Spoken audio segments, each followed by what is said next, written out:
Bueno muchachos, bienvenidos a esta nueva videoclase del curso de C#, donde vamos a ver un nuevo tema que es el de los condicionales.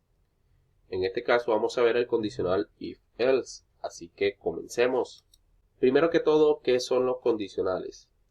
Los condicionales son estructuras de control de flujo de ejecución, dado que permiten colocar condiciones a nuestros programas y darles la capacidad de tomar decisiones, teniendo en cuenta los valores o las situaciones que se presenten al ejecutarlo.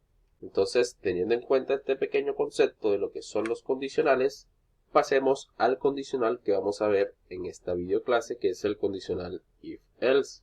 El condicional if-else permite evaluar una condición y si ésta se cumple, ejecutará las instrucciones por verdadero que se encuentren dentro del condicional. Por otro lado, si no se cumple la condición, entrará en el else y ejecutará las instrucciones por falso de dicho condicional. Entonces, teniendo en cuenta este concepto del condicional if-else, veamos la sintaxis que vamos a ver ahora en código C#. Entonces tenemos el condicional if, que sería el condicional principal. Esta sería la sintaxis. Tenemos que colocar la palabra if, abrimos y cerramos paréntesis, y dentro de los paréntesis vamos a colocar la condición principal que va a llevar este condicional. La condición se establece por medio de operadores relacionales que vimos anteriormente. Por ejemplo, si yo coloco aquí 8 mayor que 5, aquí vemos efectivamente que esta expresión relacional me va a devolver un true, es decir, un verdadero. ¿Y por qué me va a devolver un true o un verdadero? Me va a devolver verdadero porque efectivamente 8 si es mayor que 5, que esa sería la condición. Y como 8 si es mayor que 5, se cumple la condición y por lo tanto va a entrar a ejecutar lo que se encuentra dentro de la llave de apertura y la llave de cierre del condicional if, que es el principal.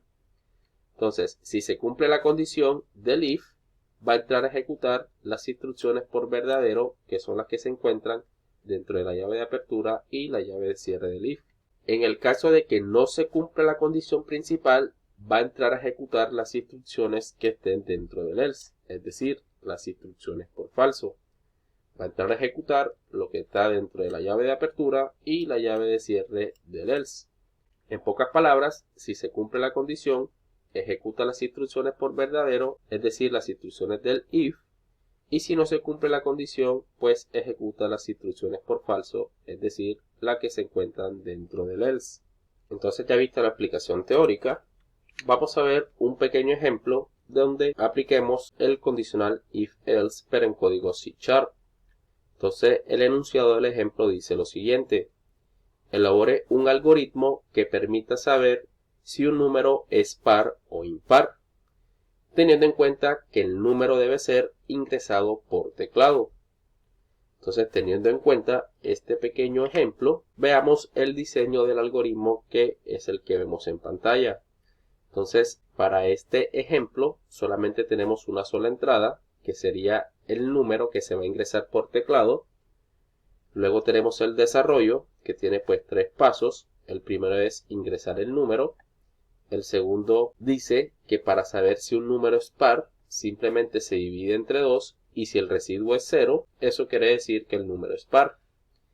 Y el tercer paso es utilizar un condicional cuya condición es que si el número ingresado dividido entre 2 y el residuo es 0, colocamos que es par, de lo contrario es impar. Y la salida simplemente sería mostrar si es par o impar. Entonces, teniendo en cuenta el diseño del algoritmo, pasemos esto a código C#. Así que vamos a ello. Bueno, ya dentro de Visual Studio, simplemente lo que voy a hacer es agregar aquí dentro del cuadro de herramientas un text box para poder ingresar el número, y voy a colocar un botón para que procese si el número ingresado en el text box es par o impar. Entonces voy a colocar ese text box y aquí voy a colocar un botón. Vamos a colocarle un label para que indique al usuario qué es lo que tiene que ingresar en la caja de texto. Vamos a colocar esto más pequeño, no necesitamos tanto espacio. Y aquí en la etiqueta vamos a colocarle, por ejemplo, ingrese un número. que al botón le vamos a colocar procesar, por ejemplo. Y esto vamos a colocar un poquito más pegado y esto un poquito más hacia arriba. Y listo. Recordemos que tenemos que colocarle la propiedad name, nombres identificativos a los controles o a los componentes para poderlos identificar desde código C#. Entonces este se va a llamar txt, número, y este se va a llamar btn, procesar. Entonces ya colocado los nombres identificativos, nos vamos al botón, que es el que va a realizar todo el código de este programa. Y ya creado el método o la función del evento clic del botón, es decir, que al presionar clic sobre el botón btn procesar, se va a ejecutar el código que nosotros coloquemos dentro de la llave de apertura y la llave de cierre de esta función. Entonces lo primero que tenemos que hacer es capturar u obtener el valor de entrada de nuestro programa. En este caso, lo que ingresemos en la caja de texto. Entonces, como es un número, vamos a colocar que es un número entero. En realidad, en el enunciado no decía si era número entero o decimal. En este caso vamos a colocar lo que va a ser entero, int. Vamos a llamar número. Colocamos que va a ser igual a int.parse. Recordemos que utilizamos este método para convertir una cadena de caracteres a un número entero. ¿Y por qué utilizamos este método?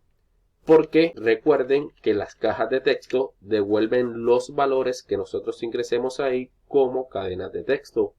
Entonces, dentro de los paréntesis colocamos txt número, que sería la caja de texto donde vamos a ingresar el número, y colocamos .text, que sería la propiedad que me devuelve lo que se ingresa en esa caja de texto.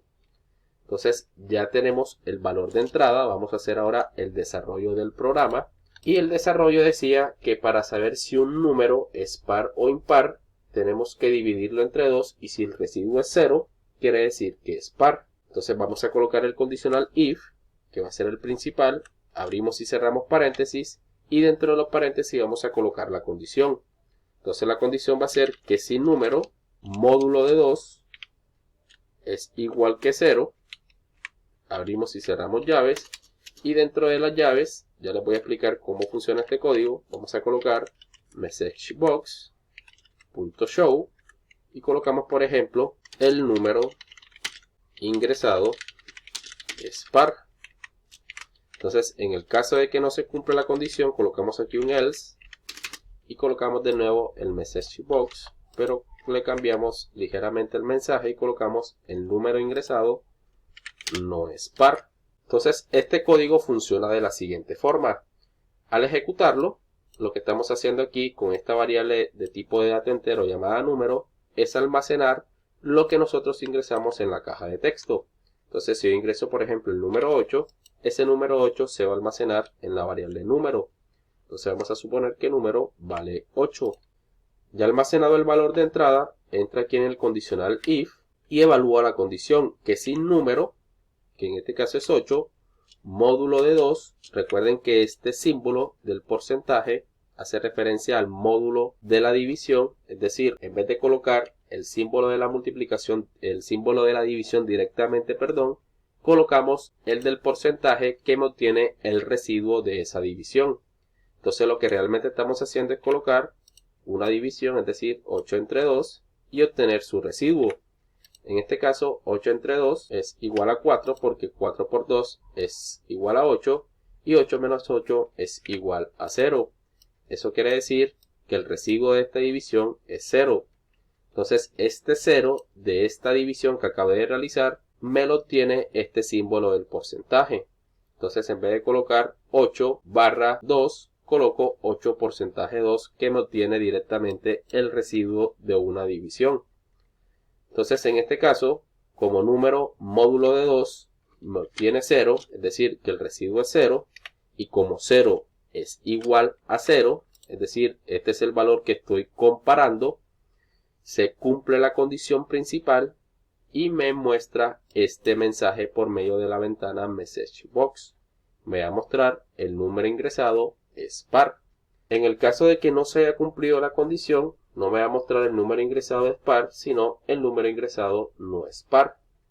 Vamos a colocar, por ejemplo, un número que no sea par, por ejemplo el número 5, 5 entre 2, eso cabe a 2, porque ya por 3 se pasa. 2 por 2 sería 4. Entonces 5 menos 4, vamos a hacerlo de la forma antigua, 5 menos 4, eso da como residuo 1. Entonces este símbolo del porcentaje, número módulo de 2, teniendo en cuenta que el número vale 5, me va a obtener el número 1, que es el residuo de la división 5 entre 2. Entonces esta parte me obtuvo el número 1, y como 1 no es igual que 0, que es el valor que estoy comparando, me devuelve false. Devuelve false porque no se cumple la condición, porque 1 no es igual que 0, son diferentes. Entonces, como 1 no es igual que 0, no se cumple la condición, omite este código y pasa el código que se encuentra dentro del else, mostrando el número ingresado no es par. Vamos a ejecutar el programa para ver si funciona correctamente. Aquí se nos sale el formulario y si ingreso por ejemplo el número 8 y presiono en procesar, me aparece el número ingresado es par. Si ingreso por ejemplo el número 15, un número que no es par, me muestra el número ingresado no es par. Bueno muchachos, así es como funciona el condicional if-else. Esto es un ejemplo sencillo para que se comprendiera de la mejor forma. En la próxima clase ya veremos el condicional if-else-if. Y no siendo más, nos vemos en la próxima videoclase. Que pasen muy bien.